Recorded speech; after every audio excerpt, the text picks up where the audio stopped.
Look, every week on YouTube, somebody is putting out another video saying that you need a specific caliber. That if you're not running the trends that are on the market, you're behind.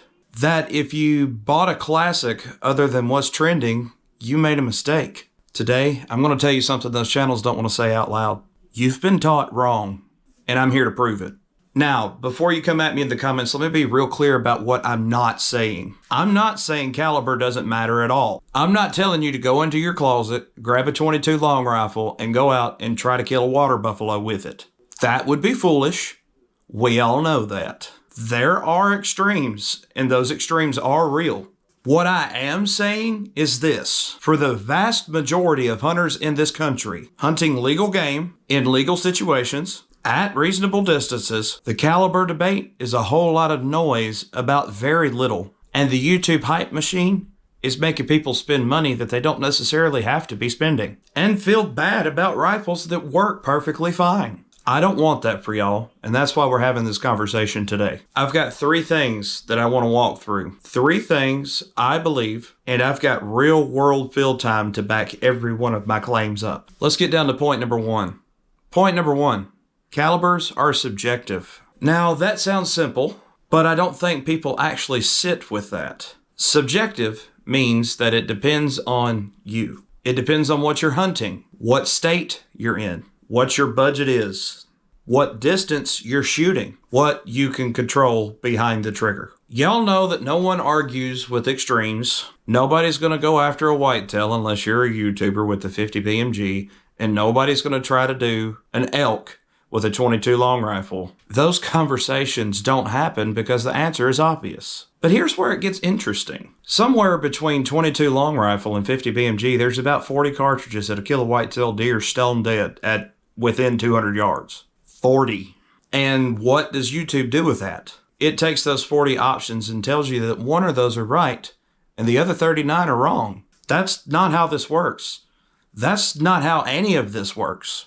If you're hunting white-tailed deer in the hardwoods of Mississippi or Alabama, down here in the South, the good old God's country, you have a long list of cartridges that you can take into the field within 200 yards and you'll be just fine. You have got a lot of cartridges that can get the job done.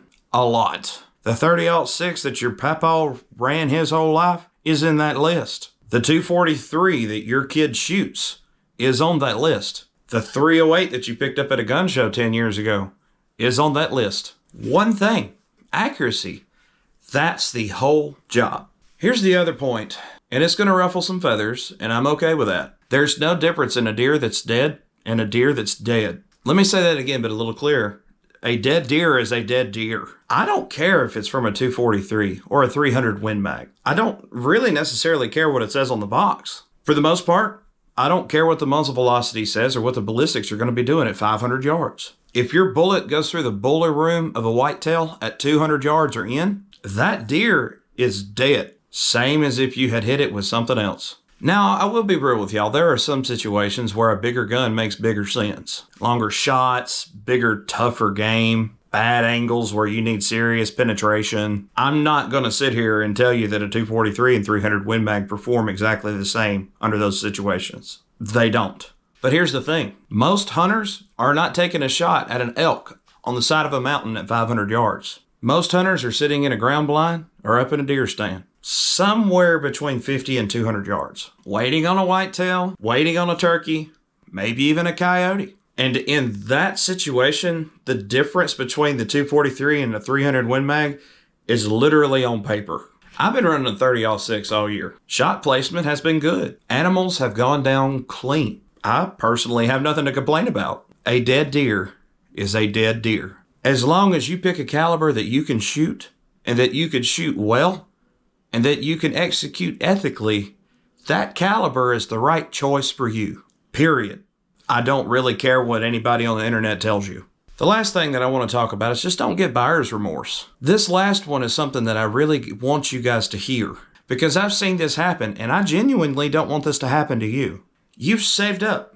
You bought a rifle. Maybe it's a 30-06, maybe a 270, maybe a 308. Maybe you bought a 243 for your son or grandson or granddaughter, and now they're shooting better groups than you are out at the range. And it's working. You're going out every season, putting meat in the freezer, and everything's good. And then you go on to YouTube, and the video is about a 6.5 PRC. And then there's another video about the 28 Nosler. And then, God forbid, another one that was just announced at SHOT Show. And then all of a sudden, you start looking at your rifle, and you start to believe that it's out of date. Like you missed something. Like maybe you made a bad call.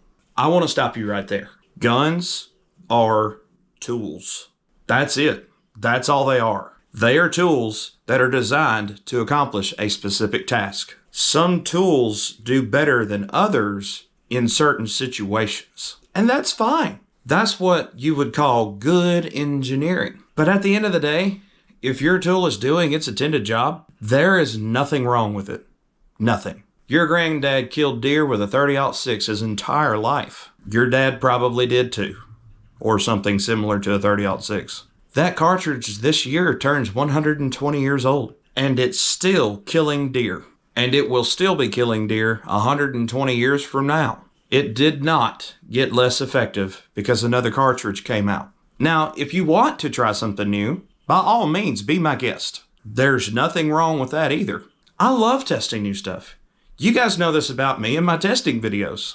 But there's a difference between you choosing something new because you want it and you choosing something new because YouTube made you feel bad about what you already had. Don't let the content machine make you feel bad about a rifle that actually works that may be a little older than what's new. Don't let the content machine make you feel bad about a rifle that's working. There's nothing wrong with it. Here's what I want you guys to walk away with today. Choose a caliber that's legal for where you're hunting. Choose a caliber that you could shoot accurately. And choose one that you could put on an animal and make it a clean and ethical harvest. That's the list. And that's the whole list. You do those three things, and by God, you're doing it right. It doesn't matter what the new cartridge is, and it doesn't matter what the ballistic chart says, and it doesn't matter what some guy on the internet is telling you that you should be running. You go out there, you put in your time, and you make a good shot. Meat in the freezer, task completed. And that's what we're here for. Now, I know y'all are going to have some thoughts on this one, and I genuinely want to hear them. Drop a comment down below. Tell me what you're running and why. Tell me if I'm wrong. I'm a big boy. I can handle it. And if this video made you feel a little better about the rifle that's currently sitting in your safe, why don't you leave a like? Y'all help a man out. Guys, if this is the first time you're watching, hi, it's nice to meet you. If this is not the first time you're watching, it's good to see you guys again. Guys, there's a lot of things coming your way, so stay tuned for the next episode of the Rextra Boys, but I guess for now, I reckon we're gone.